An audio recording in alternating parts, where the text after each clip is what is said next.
made a one-page diagram for you guys.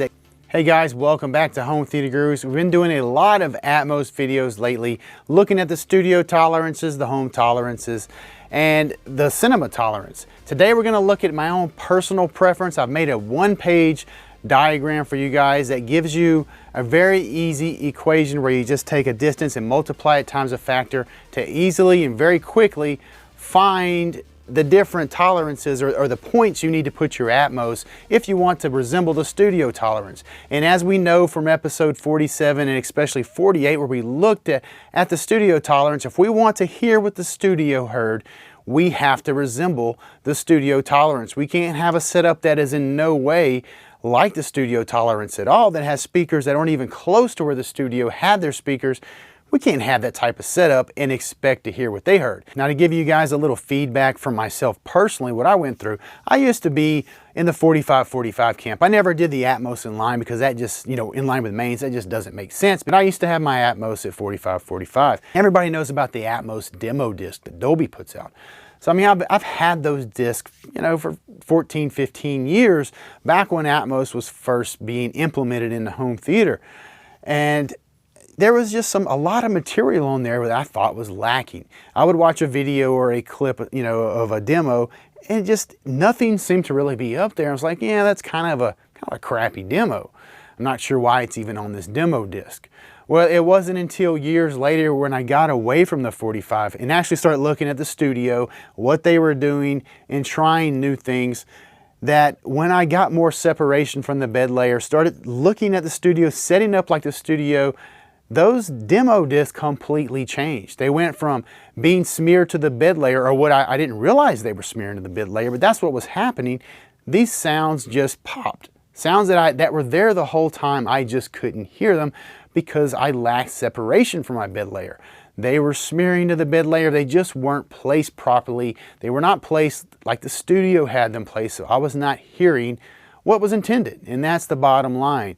We want to hear what the studio intended us to hear. All right, guys, so here we are. I've got this camera set to focus on the screen, not me, so I may be a little fuzzy, so don't worry about that.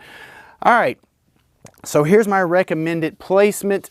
This is based on the studio PDF. Now, the studio PDF, it starts at 45 degrees.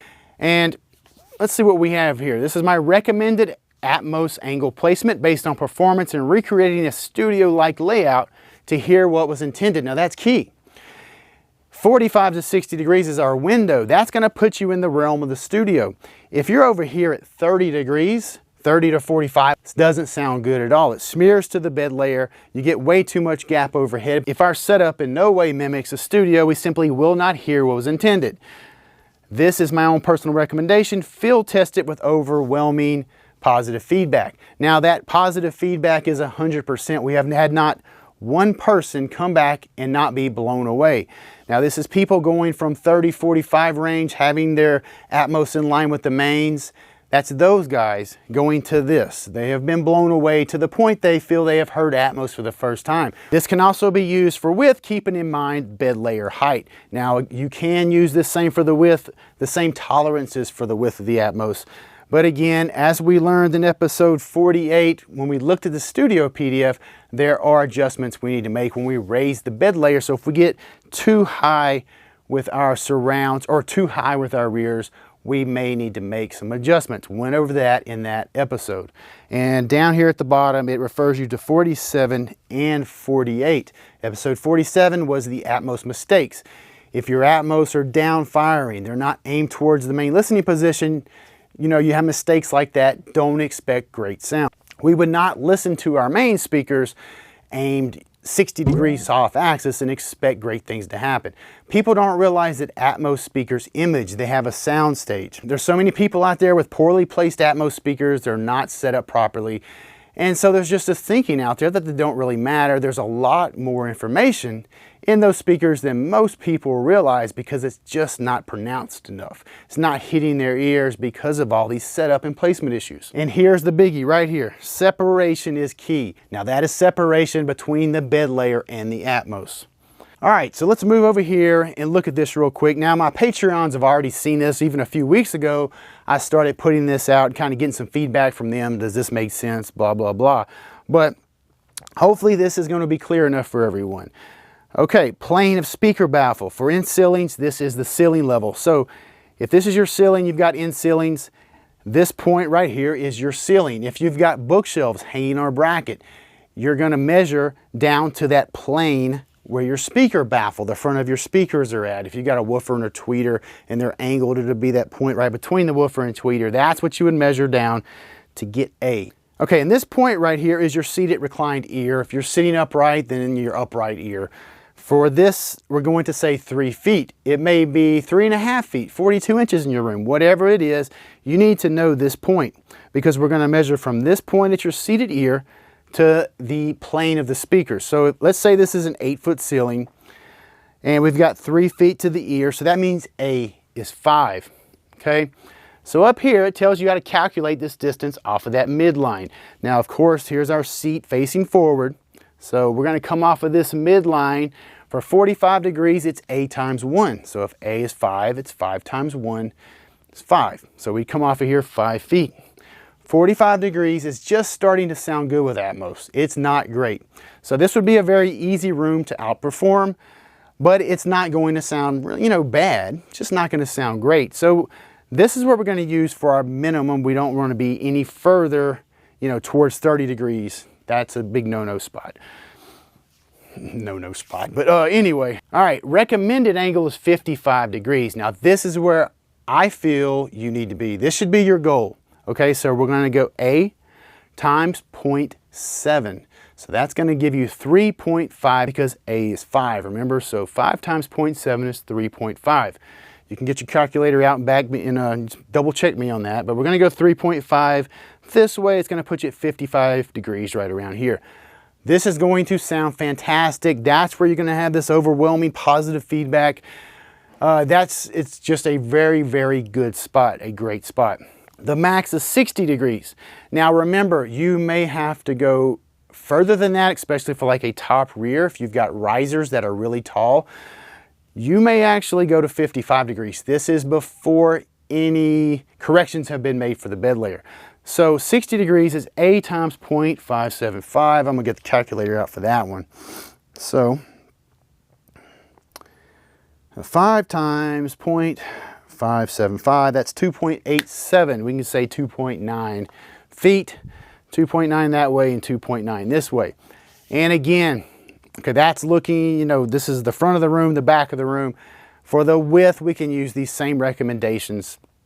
No problem with that at all. So you can use this same formula right here to find X. And of course, X is the distance from the midline. It's where your Atmos speakers is going to be. X marks the spot, right? So I'm editing this in because I added something to the layout here.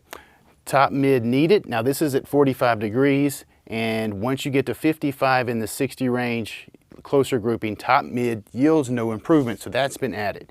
So what that means is if you're at 45 degrees, say here, where the top front is at 45, your top rear is at 135. In other words, 45 from here, 45 from the 180 line.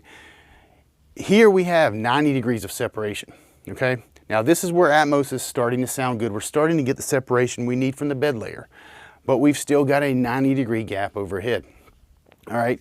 So if you already have a layout where you're 45, 45, or hopefully you didn't go in line with the mains and you're even further out than 45, 45.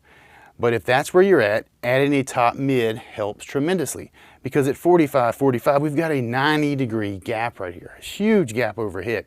And we just can't really fill that gap very well. We have a poor phantom image, much like if you were to move your mains. Mains usually want them between 50 to 60 degrees, the minimum is 44 apart, but 53 to 60, 55 to 60, somewhere around there, they sound really good. They have a huge image, a huge sound stage.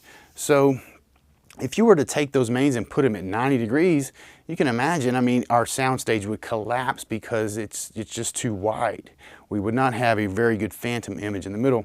So that's what we want to deal with right here. We need to put a speaker in the middle when we're that wide. Now, if you're doing a new room, and you can place the top front and the top rear optimally, just go ahead and go straight to 55 degrees. So this one will be at 55 and this one will be at 125. Now, of course, if your rears are raised, you may have to adjust those. Now, you may have multiple rows and you may want that rear to be behind both rows. So you have to think about that. How important is that back row? And look at how far that back row, if you want it just slightly behind the back row's head, so when something pans back there, at least it's not in front of them. You know, if that's important to you, make sure you're not collapsing that top rear to the bed layer. We don't want to throw our separation out the window just to cater to a back row.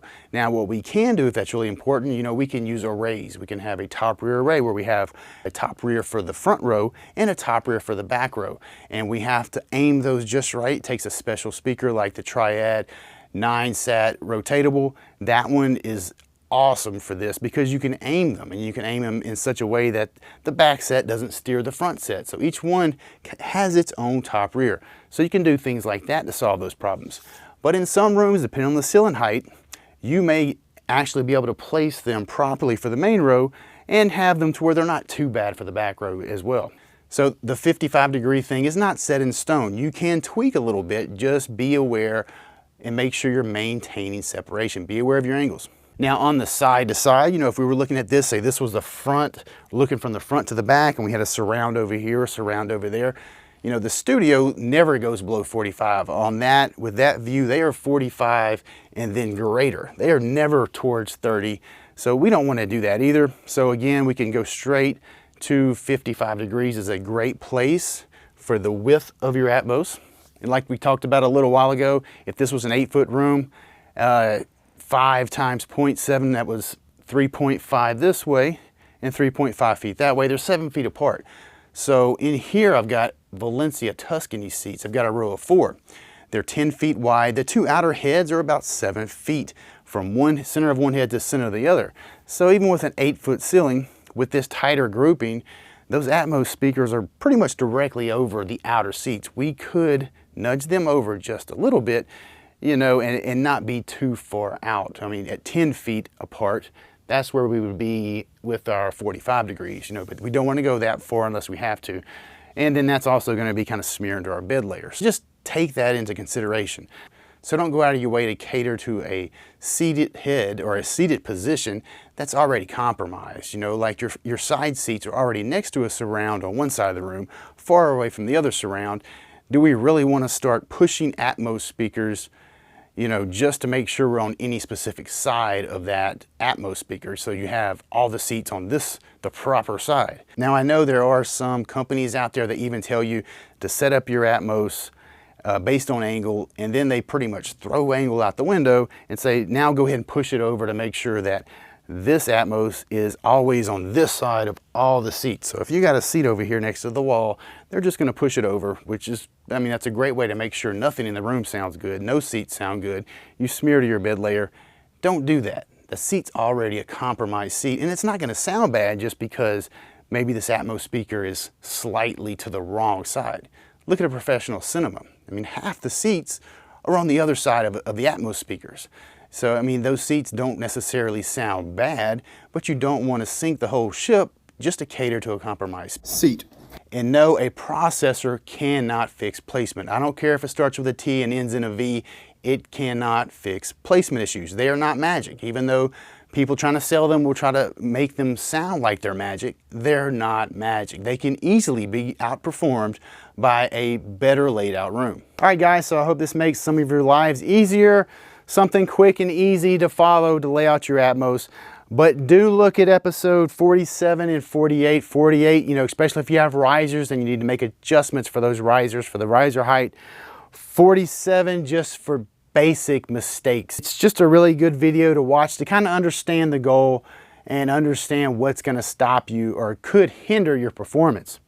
All right, guys, that's going to be it for this one. If you would, hit that like button so YouTube knows you like this video. Spread the word on this. Subscribe. Hit that notification bell so you know when more videos come out. And that's going to be it for this one, guys.